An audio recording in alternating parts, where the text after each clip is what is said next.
I hope you get some value out of what I talk about here today. Maybe you can resonate with my story. Maybe you can't. But I know that you know somebody who can. Maybe they're in your network marketing team, your home-based business team. Maybe they are your neighbor. Maybe they are your kid's teacher. Who knows who they are? But somebody can resonate with my story. And that's the really cool thing about network marketing is it's all about the stories.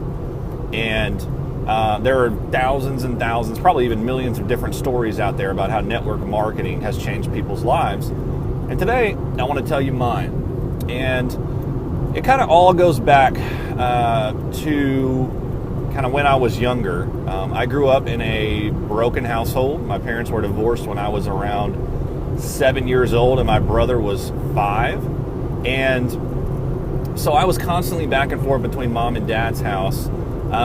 And we weren't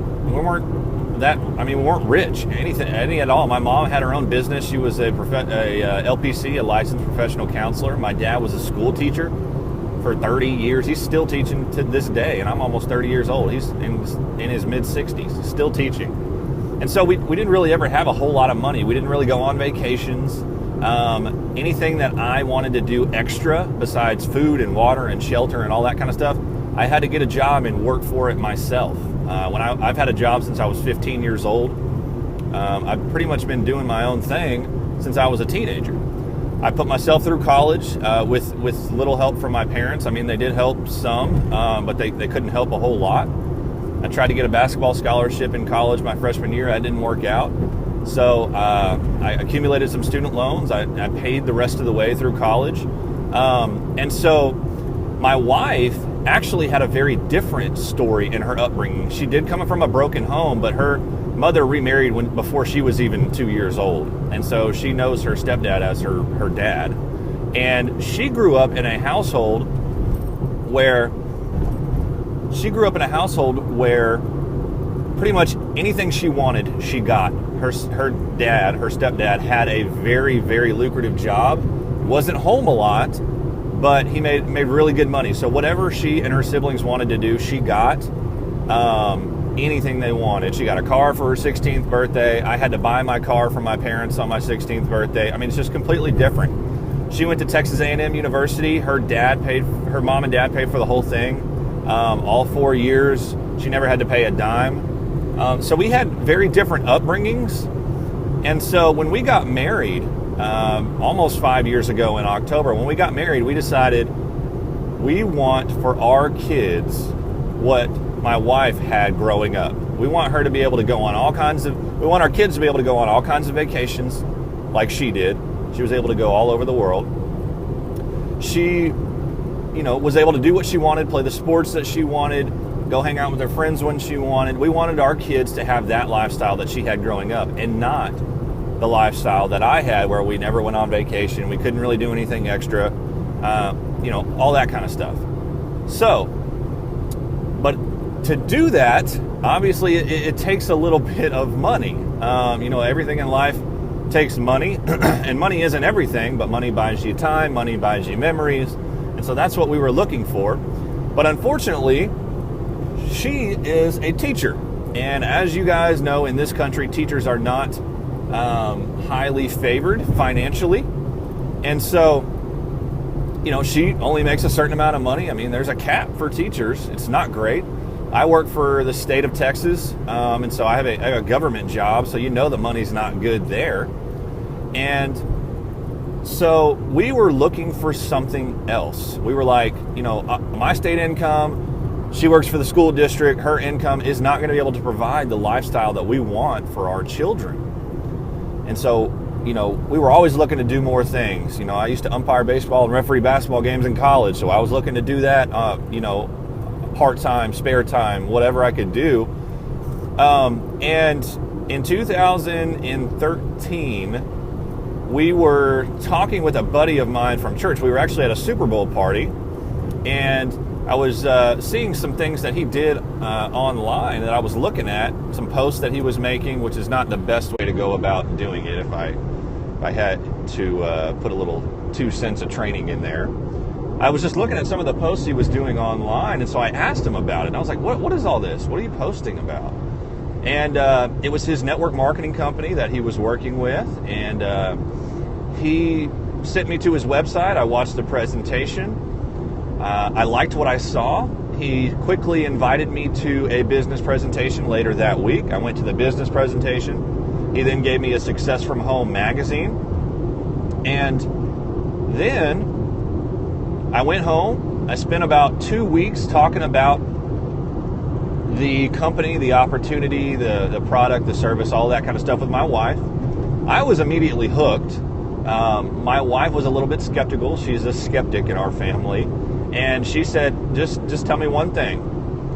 I don't mind you doing this. I don't want to be involved. I don't want to go to meetings. I don't want to go to trainings. I don't want to call my friends. I don't want to do any of that. But if you can promise me that you can get our money back, I'm good with it. So I said, I guarantee you we can do that. So we got started with my sponsor, still great friends to this day, my mentor, leader, coach. And within a week, we were able to get our investment back. Within a month, we quadrupled our investment. And so, of course, my wife was happy about the decision that we made. But the point that I want to make here today is why you start your network marketing business. It's so crucial. You have to have a very strong emotional connection to your why. And our why, like I was talking about, was that we wanted our kids to have the life that my wife had growing up. To go on vacations with their family, to create memories with their family, to be able to do anything that they want to do without the fear of mom and dad saying, we can't afford it. You know, I was at a training several months ago, this might have been last year, and the speaker said, I wanted to be able to tell my family no for certain events or activities or whatever, because it didn't align with our family values. I didn't want to have to tell them no because we couldn't afford it. And that's exactly what we wanted with our kids. And so since we got started in network marketing, we are going to be able to pay off our house in less than 5 years. By summertime next year, we'll have our house paid off completely. And my wife is going to come home, stop working. And, you know, a little side note to our why is my wife, her goal as an adult was to be a stay-at-home mom. And with both of our incomes, we couldn't really do that. And so network marketing has allowed my wife, this next school year will be her last school year to teach, and then she'll come home. And so she's going to fulfill that. When we start having kids, we're going to be able to make memories, do all kinds of things with our kids that we wouldn't normally have been able to do. And that's our why. That's why we get up every day and build our business. That's why I make phone calls. That's why I get rejected. I got rejected last night. I'll tell you a little story. Chris will know this story. We were at our business presentation, and there's a security guard that works in the building while we're doing our business presentations, and he's there every week. So I struck up a conversation with him last night, and I said, hey, man, you're here every week. And mind you, this is 9 o'clock at night. I said, hey, man, you know, I see you here. What's your name? My name is Tyler. We're here every Tuesday. Do you work every night? I was like, yeah, man, I'm here from 5 to 10 every night. And I was like, wow, okay.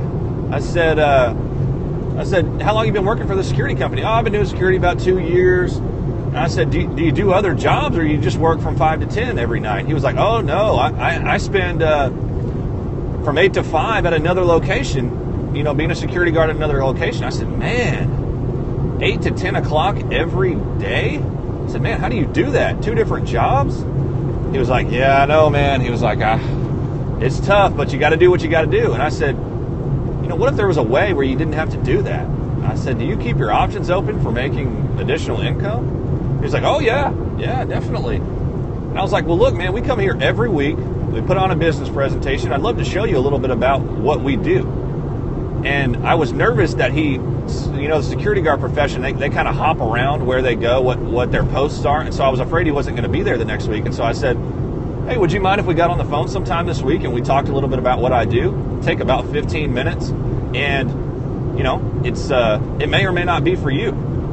And he was like, no, I don't think so. And I was like, man, but don't you want to get out of having to work from 8 to 10 o'clock every night? Don't you kind of want to get out of that? I mean, surely that's rough on you.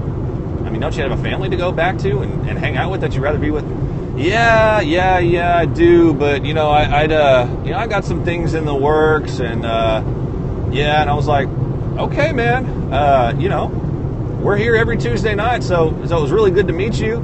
And I hope you have a good night, and I'll talk to you later. And I left, and my plan is, I'm just going to follow up with him every week that I see him.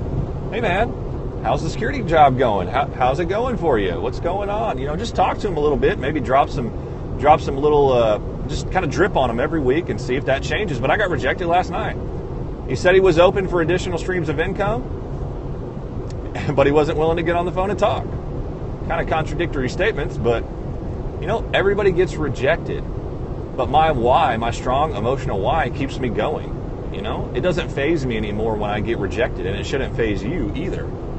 So if you don't have a strong emotional why, you have to get a deep attachment to it. So go to a deeper level than just, I want to pay off my car loan. Go to a deeper level. There's something deeper. Because if you have a very shallow why, it kind of indicates that you're not very serious about your business and that you're not all in. I mean, if you put something that you're deeply emotionally connected to your business, oh my goodness, it's going to cause you to take so much more action. So much more action. If you're like, well, I can, my job can pay for the car note this month, I guess. I don't really need to get up and make phone calls. No, that's not deep enough. Get deeper. Get deeper.